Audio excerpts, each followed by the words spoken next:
welcome to episode 3 of Continuity 360. I'm Kira. And I'm Michael, and this is the podcast where we talk to you about television, film, comic books, video games, and conventions. This is the special Star Wars / holiday edition. Last weekend we got the opportunity to go to Wintercon, and that was a great time. It was great. We got the chance to see a bunch of Star Wars costuming groups and performance groups. New York Jedi was there, Mandalorian Mercs, 501st, Rebel Legion, Star Wars all over the place. We also got to interview a bunch of folks about why they love Star Wars. I think what I'm most looking forward to is a return to live action, practical effects, real sets, real props, shooting things real for real in camera. I think that for me, a return of that is going to be huge. I'm looking forward to seeing Han and Leia again, personally, and I'm also really excited that a girl's in the lead. That's pretty exciting, so that's what I'm looking forward to. I'm really looking forward to Captain Phasma, Gwendolyn Christie, because I loved her in Game of Thrones, and now she's such a major character, and she's not sexualized. She's just a woman who's ready to kick ass. I'm so excited for her. Just the whole new round of characters, the story starting from the beginning, and I'm excited for it. It's just a movie that I was looking forward to them making when I was a kid. After Jedi, I wanted to see the progression of the story, and I never thought this was actually happening, so I'm just excited just to see where the characters have went over the last 30 years. So. The classic characters becoming part of the new mythos, actually.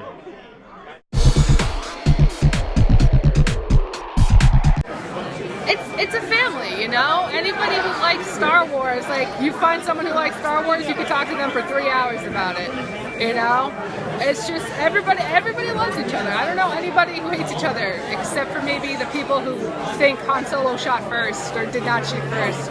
Those are the only haters I know, and it's good fun. So I really love the community in everything. So. I think it's something that was new back in the 70s, something no one's ever seen.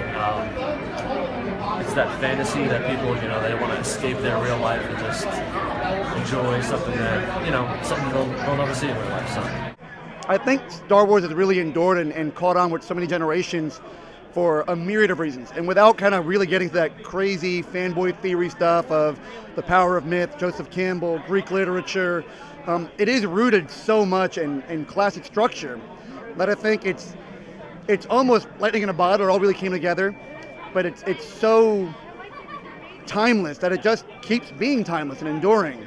And the stories are just, because they are that, they appeal to the little kids who see just that dark versus light, hero's journey, and then the adult sees the nuances, sees the detail, can read into those little subplots. So it really is all generations, all age groups, and even multicultural, because it borrows from so many different elements of our own planet and our own cultures. It's not an American film, it's not a British film. It speaks to everyone to a certain degree, so it's there and it keeps going.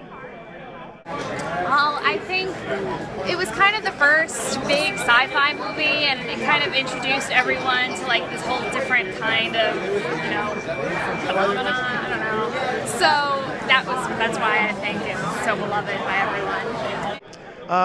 I'd say most of the best loved franchises have one thing in common. This is going to be Tolkien, so Lord of the Rings type things, or even Battlestar Galactica. The makers took the time to create an entire universe that's integrated. Star Trek as well. You have an entire universe. It's not just a slice with these characters. They live in a breathing, evolving, developing environment. So people kind of relate that better because they can look around a little bit further and see that it's a little bit more relatable, because these aren't ideal conditions that you see in less fleshed out franchises. Empire, no doubt about it, no question. The good guys are running, the Empire is winning. It's such a downtrodden, depressing movie. It's perfect. As a kid growing up, I'd say it was probably Return of the Jedi. I actually saw that in the theaters when they re-released it in the mid-90s. but I just like that movie. Probably A New Hope, the first one. I liked it. It was a good introduction, you know. They didn't quite fit together the three characters. They were still trying to like figure out what was going on. I really enjoyed it. It was the start of the series for me. Return of the Jedi. I know that's not a popular answer, but I liked seeing the good guys win after being beaten down a little bit. I like Return of the Jedi, actually, because I'm a sucker for an Ewok. So that's my favorite. And thanks to all the interviewees, that was great. And now we figured we'd give you our opinions on Star Wars. So you have a whole history growing up with Star Wars. I do. Grew up with it, saw all the movies, played with all the toys. I remember my dad took me to see Return of the Jedi in the theater. It was a few minutes late, but we stayed until the next showing so I could catch up. Oh my God. I remember having all the toys. Every time we got to go out, I was really lucky I would get to get one Star Wars figure. I remember... wait, which one did you buy first? I don't remember exactly which one I bought first, but I feel like C-3PO, Chewbacca, and R2-D2 were some of my first ones, and I still have them, and my nephews are actually playing with them today. So that's cute. It's like passing a legacy, it on, it's passing it on. Some people pass on an endowment, heirlooms, or, jewelry, cash deposit, and these are no longer in like condition. No, they're not in get any packages money. anymore. No, not at all. I remember even my parents kind of really enabling me because it was something positive and fun. So my dad, I remember him cutting out little pieces of colored cardboard so I could tape it to my shirt and be an Imperial officer. My mom dressed up as Darth Vader once so that we would have a villain.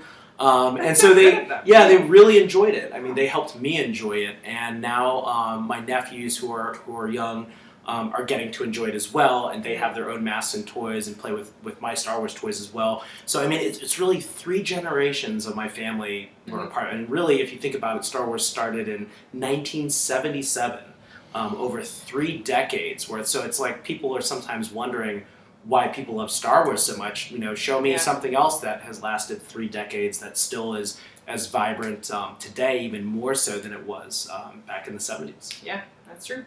So how about you? So Star Wars, what part did it play in your life? What do you like about it? I don't have such a history as you do.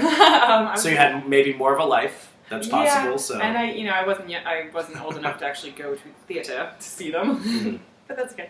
But no, I like the development of the universe. It doesn't take itself too seriously. It's great humor. I loved Return of the Jedi and that whole indoor scene at the end. Big battle there.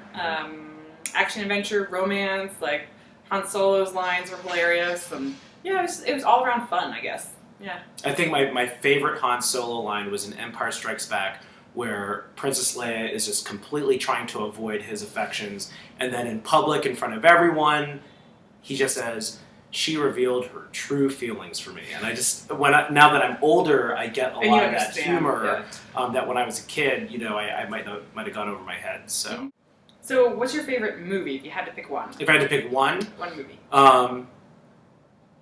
Well, let's just say that I know that my least favorite movies are the first 3. Jar Jar Binks? So I think that's pretty easy. No, so this is something new that I kind of came up with, is that even though most people don't like the prequels because they're a little bit cheesy or campy, there's a lot of reasons, but you really see the transition from like this kind of quirky, funny, and Star Wars universe that most of us didn't really enjoy, and then into the kind of depression and disaster of the Revenge of the Sith to set up the kind of hierarchical order of an empire that's ruling the universe in A New Hope.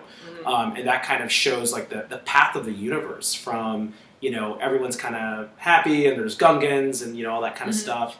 And then it's dilapidated into like a very cold, dark empire ruling the universe. So that answers the question, not at all. I think I really liked A New Hope is one of my favorites. And then tied, I guess, with Return of the Jedi, because I actually saw that in the theater. So, oh, true, so what are you most looking forward to in The Force Awakens? I think what I'm looking forward to most is seeing a whole new set of heroes with some of the heroes from our favorite movies of the past, all together and starting off a new venture. I think what I really enjoy when I'm watching, let's say, a new series on Netflix or Amazon is just starting something new and seeing a new world, a new universe. And this is kind of that, but it's also tied very well and grounded in the Star Wars that we already have grown to know and love. So all of those things, all of this is happening at the same time that my nephews are getting into Star Wars. It's all of that's exciting, and I can't wait to see it set up the journey for the rest of this trilogy, for the rest of it.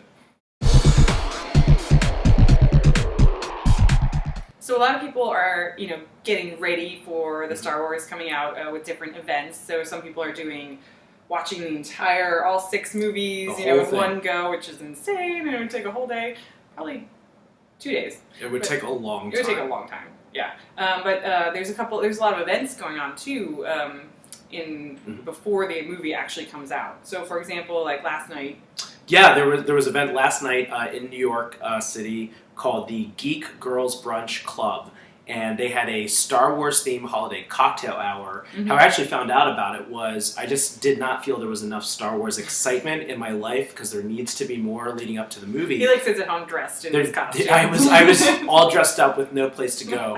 And I actually, if you just go into Facebook and you just type in the search bar, you just type in Star Wars, you scroll right to events, and it will list all of the Star Wars events that are in your area. And I actually found out about a couple of others, but this one, the Geek Girls Brunch Club, did this cocktail hour, which was great. I went in my Rebel pilot costume. There were some folks from Empire Saber Guild there. And New York Jedi.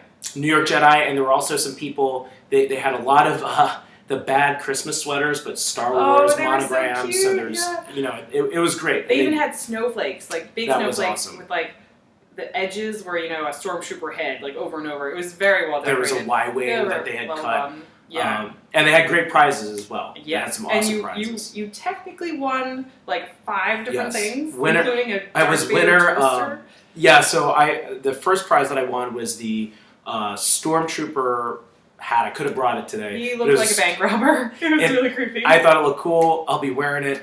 But it's a Stormtrooper winter hat, and you can pull it down, and it becomes like a mask, and you can still see through it. And then I also won a print of the Death Star. That was pretty. That was very pretty. It was pretty cool. And then they pulled one of my other tickets, and I could have gone home with a Darth Vader toaster. It was really cool. It was cool, but I felt like it's my first time there. I'm a guest. It's new. I already won something. Won 2 really cool things. Yeah, let somebody else win. So I gave that up. Yeah. So, but it was a really cool event. Really awesome people, and very good group of people. And it just if you search for events in Facebook, you might find events just like that. Yeah. So. Also, this Friday there is the Battle for Hoth. It is they're expecting about 500 to 700 people in Washington Square Park. It's going to be one of the largest lightsaber battles in New York City. So if you couldn't get tickets for the day it comes out, go to the battle instead. Do something Star Wars to observe the holiday. Right, sit at home in your little Star Wars sweater and watch the movies. Or that. And there's That's also not sad at all. Actually, after that, there is an after party called Echo Base, but BASS. And it's going to be at Club Pasha, and if you come in costume, you will actually get some kind of a discount off the ticket price. Cool. So that should be pretty fun as well. Yeah. So definitely look out for these different events. They're right in your backyards. Yeah. And a big thank you to all the interviewees. We really appreciate you taking the time to talk to us, and it was great to meet all of you. Absolutely. Thanks so much for giving us some material to bring this show to you, and thanks for participating. And until next time, may the Force be with you. Bye guys, see you next episode. 3, 2, 1. Hey everyone, and welcome to Continuity 360, episode 3. Okay, one more time. Yep, because you did a little. Okay. 3, 2, 1. Wait, who starts that one? I thought it was me. No. Okay, yeah, you go ahead. Sorry. Are you sleeping? Text. I guess what we get out of that is that apparently if we kind of go through some kind of a rehearsal. Rehearsals work? No, probably not. That's